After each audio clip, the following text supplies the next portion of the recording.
often said here on the show, haven't we, that Meghan Markle is the master, if nothing else, of making sure that she gets the correct soundbite, you know. People talking about her, people basically making sure that she gets the front pages, the headlines. A lot of people are blaming the media, saying, well, it's them that, you know, chasing her. No, look, when you do a big interview with a sort of major magazine inside a newspaper, even though it's little red, then of course you know exactly what buttons you're pressing. It's interesting, isn't it, when you think about it in those levels.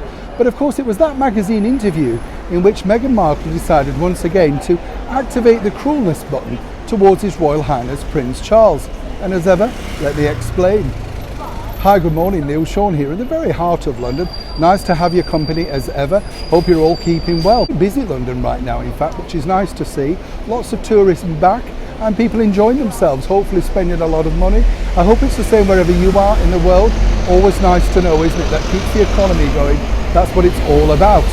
What this particular story really is very strange in many respects, because it already centres upon Meghan Markle's brief return previously to the United Kingdom. Do you remember when she popped up for the Platinum Jubilee celebrations? And they were problems. And the problems really cemented upon the fact that if you think about it, she expected a bigger starring role. Oh yes, Harry and Meghan had hoped that they were going to have centre stage when they returned, not necessarily the balcony, but at least being involved in some element of that Platinum Jubilee celebration. But the true icing on the cake was this: Prince Charles entering St Paul's Cathedral and blowing a kiss to the Duchess of Cambridge, a lady who's been incredibly supportive to Prince Charles during this terrible time with his youngest son, Prince Harry. So really it was by no default that Meghan was storing that particular battle back to make sure that she got her own remark in very quickly when the opportunity arose. Now it arose because she's busy plugging her podcast, Archetypes. You get the picture. What's interesting to note here is this: she decided to casually let slip, rightly or wrongly, that while she'd lost her father along the way, then so had Harry too.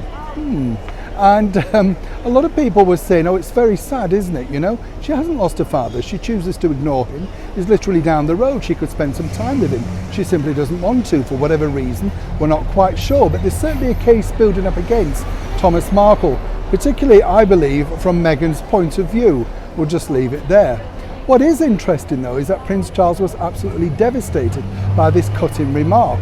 He didn't really know where this was coming from. And then, of course, it was, as ever with Meghan, quickly retracted. And as ever, we have to say allegedly, because she decided that there was some misconception, it was misconstrued, all of that sort of stuff. But whichever way you look at it, it was timely pointed at the fact that Prince Charles was deemed to have lost control of his youngest son and seemingly can't get in touch with him. Well, that's because Harry's changed his mobile number, so it's very difficult for Prince Charles to get in touch with him. Now, they can leave messages, but of course it's very difficult also because one has to wonder if these messages are being recorded. What an absolute debacle and mess Prince Harry's got himself in.